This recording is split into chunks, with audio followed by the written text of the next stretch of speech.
കേരളം ഞെട്ടിപ്പോകുന്ന വാർത്ത ഉടൻ വരാനുണ്ട് എന്ന പ്രതിപക്ഷ നേതാവ് വി.ഡി. സതീശന്റെ മുന്നറിയിപ്പിന് മറുപടിയായി വി. മുരളീധരൻ. കാളയുമായി വരുന്നത് നാളെയാക്കുന്നത് എന്തിനെന്ന് വി. മുരളീധരൻ ചോദിച്ചു. ഇപ്പോൾ തന്നെ നടത്തിക്കൂടെ എന്ന് അദ്ദേഹം പരിഹസിച്ചു. പീഡനവീരനെ പുറത്താക്കിയതിലാണ് വി.ഡി. സതീശന് ഹൃദയവേദന. ഇരകളാക്കപ്പെട്ട സ്ത്രീകളോട് ഒരു വേദനയുമില്ല എന്ന് വി. മുരളീധരൻ കുറ്റപ്പെടുത്തി. അല്ല, ഇതുപോലത്തെ പ്രസ്താവനകൾ കൊണ്ടൊന്നും ഈ രാഹുൽ മാങ്കൂട്ടത്തിൻ്റെ വിഷയത്തിൽ നിന്ന് ശ്രദ്ധ തിരിക്കാൻ വി.ഡി. സതീശൻ വിചാരിച്ചാൽ സാധിക്കില്ല. അതുകൊണ്ട് കേരളത്തിലെ ജനങ്ങൾ അവർക്ക് ഒരു MLA എന്ന് പറഞ്ഞാൽ എങ്ങനെയുള്ള ആളായിരിക്കണം എന്നുള്ളതിനെക്കുറിച്ചൊരു കാഴ്ചപ്പാടുണ്ട്.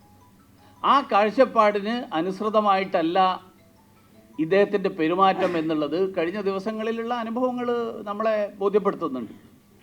അപ്പോൾ അതുകൊണ്ട് കാളയെ കളയരുത്, കാളയെ കൊണ്ട് നടക്കണം, സൂക്ഷിക്കണം, ഇങ്ങനത്തെ പ്രസ്താവന കൊണ്ടൊന്നും കാര്യമില്ല. അതൊക്കെ രാഷ്ട്രീയം. അങ്ങനെയല്ല. അദ്ദേഹത്തിൻ്റെ ഒരു പ്രസ്താവനയിൽ ഞാൻ കണ്ടത് വളരെ ഹൃദയവേദനയോടുകൂടിയാണ് അദ്ദേഹം ഒരാളെ പുറത്താക്കിയെന്നാണ് പറഞ്ഞത്. അദ്ദേഹത്തിന് ഈ പീഡിപ്പിക്കപ്പെട്ട പരാതിക്കാരായിട്ടുള്ള സ്ത്രീകളെക്കുറിച്ച് ഹൃദയവേദനയില്ല. അദ്ദേഹത്തിന് ഈ പീഡന വീരനായിട്ടുള്ള ആളെക്കുറിച്ചാണ് ഹൃദയവേദന എന്നുള്ളതാണ്. അതാണ് കോൺഗ്രസിൻ്റെ യഥാർത്ഥ സംസ്കാരം.